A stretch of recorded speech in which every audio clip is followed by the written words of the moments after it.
This is Bob. He is your average kind of guy. Bob was quite happy being average until he thought, how can I better myself? Bob wants to be a superhero, but doesn't have superhero powers. Prosthetics and exoskeletons allow people with disabilities to live a fuller lifestyle, and emerging technologies are incorporating robotics. Prosthetics can contain hydraulics and sensors. Soon, whole limbs will be replaced by robotics controlled by thought. Exoskeletons are helping the paralyzed. However, the most exciting exoskeletons are the ones being developed for the military, as they are increasing the user's strength, endurance, and agility. The dream is that soon we will have exoskeletons like Iron Man's suit. That's what Bob wants, isn't it, Bob? Unfortunately, Bob can't afford an exoskeleton. Maybe he'll just go to the gym instead. Bob would love to be more handsome. Maybe he should have some cosmetic surgery. There are two kinds of cosmetic enhancements. Reconstructive surgery is helping millions suffering from scarring or disfigurements to get back to their original appearance. Bob could change his whole appearance if he wanted to. But again, this all comes with a hefty price tag that Bob doesn't want to pay. There's no doubt using cosmetic surgery in a reconstructive way is good, but do we all want to look like plastic versions of the same cultural ideal? Since Bob's decided he doesn't want to change physically, how else can he make himself better?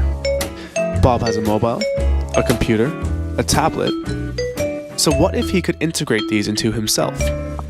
4G is an example of current technology that the majority of the population use. This will soon be developed into 5G. Neural implants are devices that connect directly to the brain.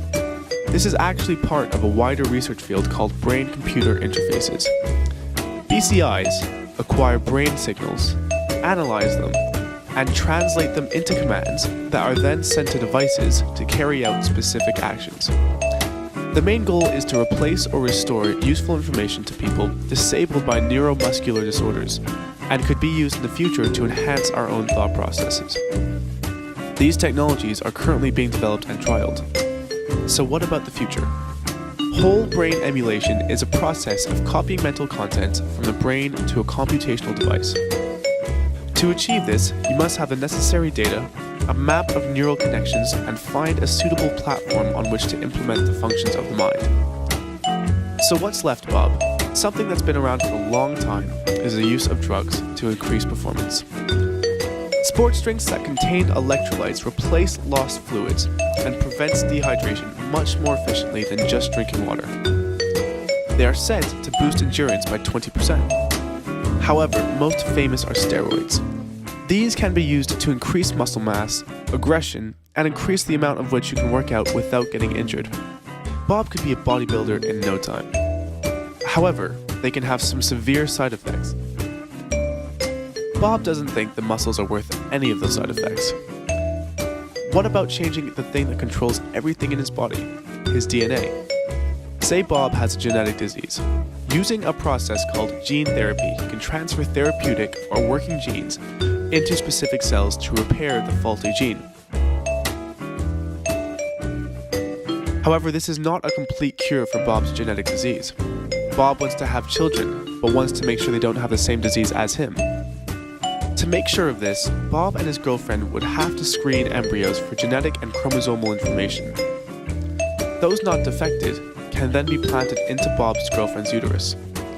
There are two ways of doing this: pre-implantation genetic diagnosis, or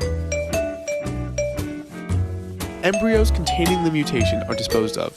Many believe that once the child is an embryo, it is alive, so contest this process. However, the child that is born without the mutation will have a longer and increased quality of life, and we have the chance of eliminating genetic disease in future generations. The real problem comes in the future, when human genetic engineering becomes more common. We may stray from the medical and begin selecting traits we want children to have. This would decrease human genetic diversity, which could make the human population as a whole more susceptible to disease. So how far should we go with human enhancement? Bob's decided he's quite happy being average. If various methods of human enhancement are used for medical purposes to help the sick, then they are good. But if they are used solely to benefit the human condition, there are all sorts of associated issues. They are expensive and would only be available to the rich, which would increase the rich-poor divide. Most of the technologies we have explored are being developed, so any side effects or problems with them have not been found. Sure, a few little enhancements here and there would be cool and useful if used in the right context, but a full rethink of the human form may be dangerous to individuals and society itself.